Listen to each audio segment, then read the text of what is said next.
Welcome back to my channel Bansal biology. आज का जो वीडियो है इसमें हम देखने वाले हैं कि स्टूडेंट्स के लिए इस बार का सीयूईटी लाइफ साइंस का पेपर किस तरीके से रहा था।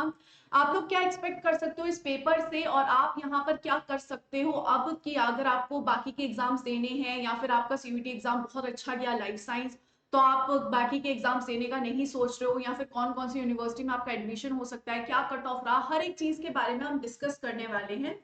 सबसे पहले अगर मैं बताऊं मेरे को जो स्टूडेंट से रिव्यू मिला है दोस्तों वो यहाँ पर ये मिला है कि मैम पेपर जो था ना वो मोर और लेस मॉडरेट था। ना ही तो हम ये बोलेंगे कि मैम पेपर बहुत ज्यादा टफ था, ना ही हम ये बोलेंगे कि पेपर बहुत ज्यादा इजी था। Paper was moderate, moderate level का यहाँ पर पेपर था। हाँ, बायोलॉजी में से कुछ कुछ क्वेश्चंस ऐसे थे जो बहुत इजी थे, कुछ क्वेश्चंस कॉन्सेप्ट वाले थे, कुछ क्वेश्चंस डायरेक्ट वाले थे।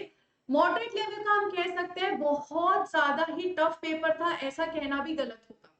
तो अगर हम यहाँ पर देखें पेपर वॉज मोर और लेस मॉडरेट दोस्तों, अगर हम यहाँ पर देखें तो इजी भी नहीं था, डिफिकल्ट भी नहीं था, मॉडरेट लेवल पे था।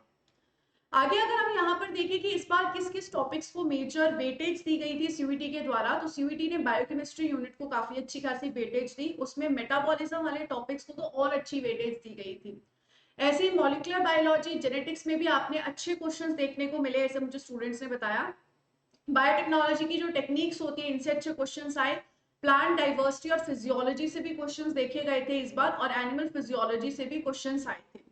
इस बार जो क्वेश्चंस थे वो असर्शन एंड रीजन वाले आए थे, जैसे पहले एम्स के एग्जाम में नहीं आए थे वैसे असर्शन एंड रीजन आए थे। मैच द कॉलम भी काफी सारे देखे गए और सीक्वेंस बेस्ड क्वेश्चंस भी आए कि पहले ये सीक्वेंस होगा, फिर ये सीक्वेंस होगा, फिर ये सीक्वेंस होगा, फिर ये सीक्वेंस होगा। तो इस तरीके के क्वेश्चंस काफी देखे गए थे इस बार। इसके अलावा मुझे स्टूडेंट्स ने जो बताया कि मैम बायोकेमिस्ट्री से कौन कौन से क्वेश्चंस आए, जैसे कि बीटा ऑक्सीडेशन, फैटी एसिड का जो ऑक्सीडेशन होता है, Krebs cycle, electron transport chain, acetyl coenzyme में से एक क्वेश्चन, जनरल मेटाबॉलिज्म से एक क्वेश्चन देखा गया था। उसी के अलावा डाइसेक्राइड्स यानी कि कार्बोहाइड्रेट से एक क्वेश्चन था, विटामिन से क्वेश्चन था। तो आप यहाँ पर देख सकते हो बायोकेमिस्ट्री से अच्छे खासे क्वेश्चन थे। मॉलिक्यूलर बायोलॉजी में से टीलोमरेज की एक्टिविटी क्या होती है, यूक्रोमैटिन, डीएनए पॉलीमरेज डेल्टा क्या होता है, टीलोमेरिक सीक्वेंस यहाँ पर क्या होता है, पीसीआर टेक्निक से आता है, टैग पॉलीमरेज, पीसीआर में जो टैग पॉलीमरेज होता है उससे रिलेटेड आया था। प्रोटीन सिंथेसिस की इनिबिशन किस तरीके से होगी उससे रिलेटेड क्वेश्चन आया था। जेनेटिक्स और इवोल्यूशन की अगर हम यहाँ पे बात करें तो बार बॉडी से क्वेश्चन आया था, जेनेटिक ड्रिफ्ट से क्वेश्चन आया था। तो इस तरीके के क्वेश्चंस जो है वो इस बार के एग्जाम में देखे गए थे, काफी डायरेक्ट क्वेश्चंस थे और बंसल बायोलॉजी के स्टूडेंट्स को तो क्वेश्चंस काफी आसान लगे थे। बंसल बायोलॉजी के तो स्टूडेंट्स का ये कहना था कि ma'am paper was quite easy, but अगर हम ओवरऑल लेकर चले तो ओवरऑल फिर मैं मॉडरेट ही पेपर को बोलूंगी। ऐसे ही बायोटेक्नोलॉजी और मॉलिक्यूलर बायोलॉजी टेक्निक से आया था, अलाइजा से क्वेश्चन आया था कि हम बीएसए को ब्लॉकिंग एजेंट की तरह यूज करते हैं। क्रोमेटोग्राफी से क्वेश्चन था, सर्दन ब्लॉटिंग से था, पीसीआर से था, फिर सीक्वेंस अलाइनमेंट से था।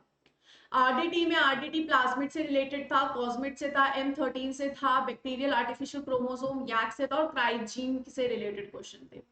माइक्रोबायोलॉजी में अगर हम बात करें तो ग्राम स्टेनिंग जो हम करते हैं, एंटीबायोटिक्स जो हम यूज करते हैं, डायमॉर्फिज्म फंजाई से रिलेटेड, टेट्रासाइक्लिन किस तरीके से यहाँ पे काम करता है इससे रिलेटेड क्वेश्चन देखे गए थे। इसके अलावा जूलॉजी में अगर हम बात करें तो एनिमल फिजियोलॉजी में हार्मोन्स, एंडोक्राइन सिस्टम से, कार्डियोलॉजी से, मसल कॉन्ट्रैक्शन से लेके नर्वस सिस्टम, इन सब से रिलेटेड क्वेश्चंस आए थे।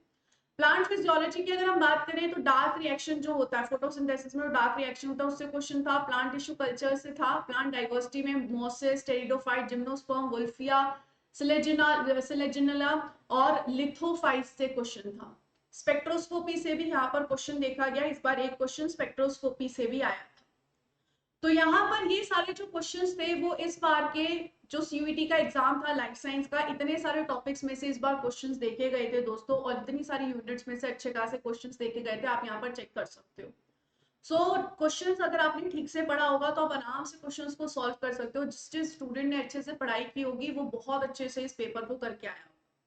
अगर हम एक्सपेक्टेड कट ऑफ की बात कर दें, इस बार जो एक्सपेक्टेड कट ऑफ हम अराउंड एक्सपेक्ट कर सकते हैं 230 के आसपास एक्सपेक्ट कर सकते हैं जनरल के लिए।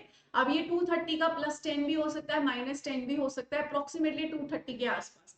ईडब्ल्यूएस के लिए 210 के आसपास, ईडब्ल्यूएस और ओबीसी दोनों के लिए 210 के आसपास वी कैन एक्सपेक्ट।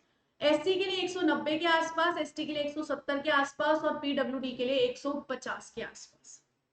ये हम यहाँ पर एक्सपेक्टेड कट ऑफ इस बार के लिए लाइफ साइंस के लिए एक्सपेक्ट कर सकते हैं। इसमें ऑब्वियस सी बात है प्लस माइनस होगा दोस्तों, वो हो सकता है।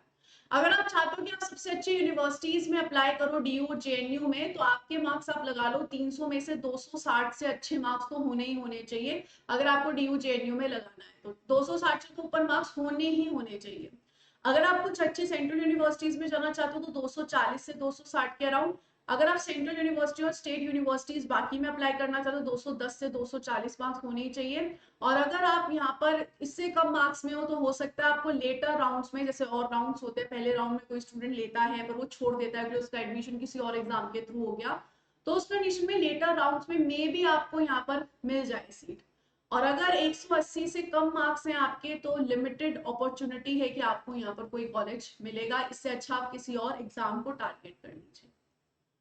तो इस तरीके से यहाँ पर ये जो है इस बार का एग्जाम आया था। प्रोविजनल आंसर शीट अब आपको अप्रैल में मिलेगी, रिजल्ट आपका अप्रैल में आएगा और जो एडमिशन है वो मई से स्टार्ट हो जाएंगे। तो आई होप कि आपने अच्छे से तैयारी की होगी दोस्तों और आपका जो एग्जाम है वो अच्छे से गया होगा। अगर आपका कोई भाई बंधु 2027 के लिए तैयारी कर रहा है तो उसे आप न्यूक्लियस बैच सजेस्ट कीजिएगा। ये बैच हमारा ऑनगोइंग बैच है, जो स्टूडेंट्स हैं वो न्यूक्लियस बैच में आके ज्वाइन कर सकते हैं। आई wish you all the very best guys. इसके अलावा अगर आपका कोई पेपर से रिलेटेड रिव्यू हो, आपको लगता है कि मैम इस तरीके के क्वेश्चंस आए थे, मैम ये चीजें थी, तो आप कमेंट सेक्शन में जरूर बताइएगा। I wish you all the very best guys, take care of yourself.